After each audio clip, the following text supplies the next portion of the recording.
Yep. All right, what we're always getting to this part of the show is our email question of the week. And Matt, as soon as we saw this one come through, like Tuesday or Wednesday this week, I was like, oh, he needs this one for sure. Lead off, not tonight's topic, but something we've talked quite a bit about. This comes in from Tony.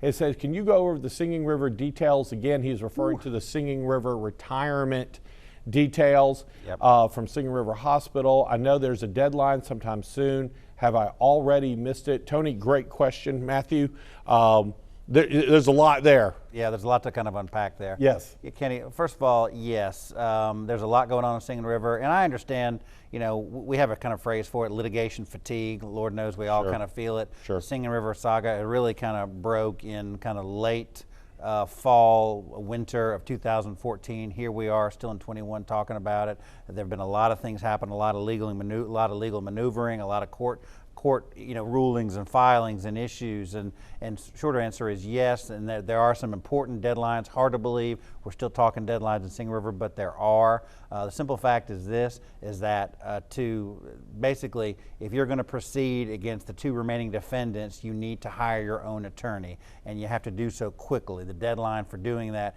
is coming up in short order, so you've got to go contact a local attorney or any attorney, hopefully one that specializes in that area, and sign up, because very soon if you don't sign up, it's going to be too late. That is very different from what it was previously in the class action. It was a everybody was covered. You didn't have to hire a lawyer. That is not the case now. Now you do have to hire a lawyer, and if you don't get it filed timely, you're not going to be able to chance to claw back some of those missing benefits. Gotcha. And Matthew, is there any type of letter going out? Are they going to get an email? There's been several, actually. The special trustee, Tracy, has sent several out. In fact, she sent several out. She sent the last one out in January. She put a notice in there, very clear. But Kenny, we're getting calls every day on it, and people are still saying, my gosh, I didn't know. Someone just told me last week, and we needed to call. And so, I guess, I just want to make sure that everyone has the opportunity to hire a lawyer and go forward with it,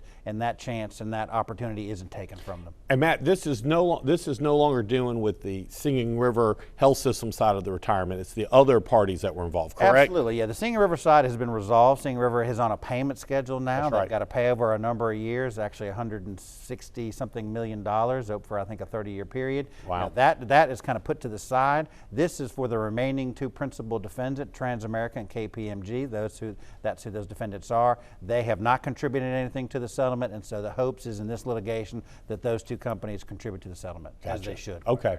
Tony, and I know that was a lot, but when we saw the email come through, I was like, all right, we'll get that on there. And absolutely. Yeah, keep it in everybody's mind. Absolutely. We just want to make sure the word gets out, Kenny. People know about it, so they make the right choice.